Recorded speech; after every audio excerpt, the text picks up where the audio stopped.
keeping you in tune with the planet. Here's another ICRT podcast. Good morning, it's 10 o'clock. I'm Gavin Phipps with Easy News. The Control UN has censured 3 government agencies over poor supervision of the use of plasticizers, the cause of the May food and beverage scare. The government watchdog also blamed the Executive UN and the Department of Health and the Environmental Protection Administration for the resulting losses of 11.4 billion NT dollars in the domestic food industry. According to the Control UN, health officials ignored calls for stronger government supervision of food additives and failed to take specific action on the matter. The Health Department has always been censured several times before over its handling of food safety issues, and the Control UN says this is due to the Cabinet's failure to properly supervise the health agency. The Environmental Protection Administration says that clean-up operations of oil spilled from the grounded Rayxing gravel transport ship are proceeding smoothly. According to EPA clean-up crews, calmer seas in recent days mean the operation and removal of oil from the Dao Lun shoreline is moving ahead faster than initially expected. Once the shoreline work is complete, crews will work with the ship owner and oil spill response companies to clean up the waters off Dao Lun Harbour, where the ship ran aground and broke in two earlier this week. The main opposition DPP's presidential and vice presidential candidates began their West Coast campaign tour yesterday. Speaking at the Olumbi Lighthouse at the island's southernmost tip, Tsai Ing-wen said the island needs a lighthouse to point it in the right direction. Tsai and her running mate Su Jia-chun will visit 79 townships in 14 counties on the nation's west coast in 11 days. The campaign tour will conclude on October 16th in Taipei, with a rally at Kataganam Boulevard in front of the presidential office. In international news, tributes continue to flood in for Steve Jobs, the co-founder of Apple, who died Wednesday in the US. Apple stores worldwide have become unofficial memorials, with people leaving photographs, notes, fresh apples, and even old iPhones as tributes.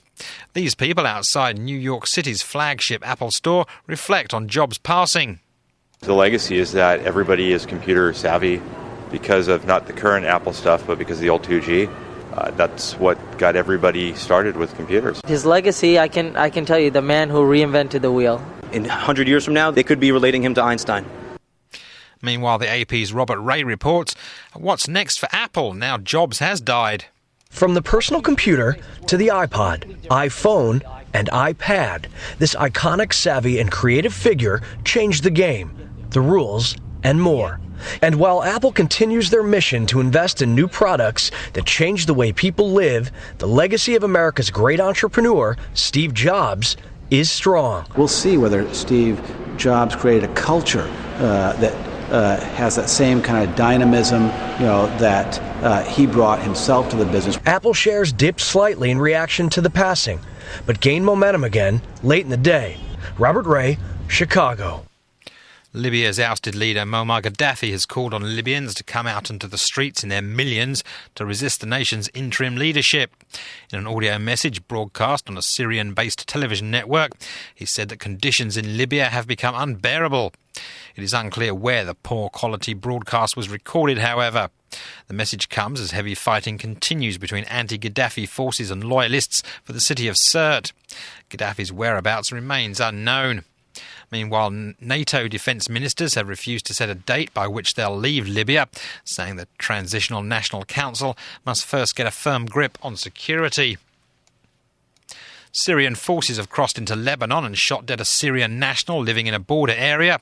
The man killed was reportedly a farmer living in a remote area of Lebanon's eastern Bekaa Valley. It's not clear why he was targeted, but it follows an incursion by Syrian tanks into Lebanon earlier this week, raising fears that Syria's unrest is spreading. Some 5,000 Syrians have sought refuge in Lebanon in recent months. They include deserting soldiers and opposition members fleeing a crackdown on protesters by the Syrian government. At least 2,900 people have died in the country since the uprising against the rule of President Bashir al-Assad began in March.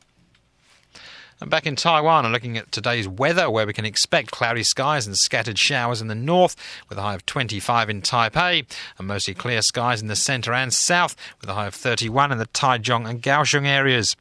Current temperatures are 24 in Taipei, 28 in Taichung, and 28 in Kaohsiung. That was the Easy News at 10 with me, Gavin Phibbs.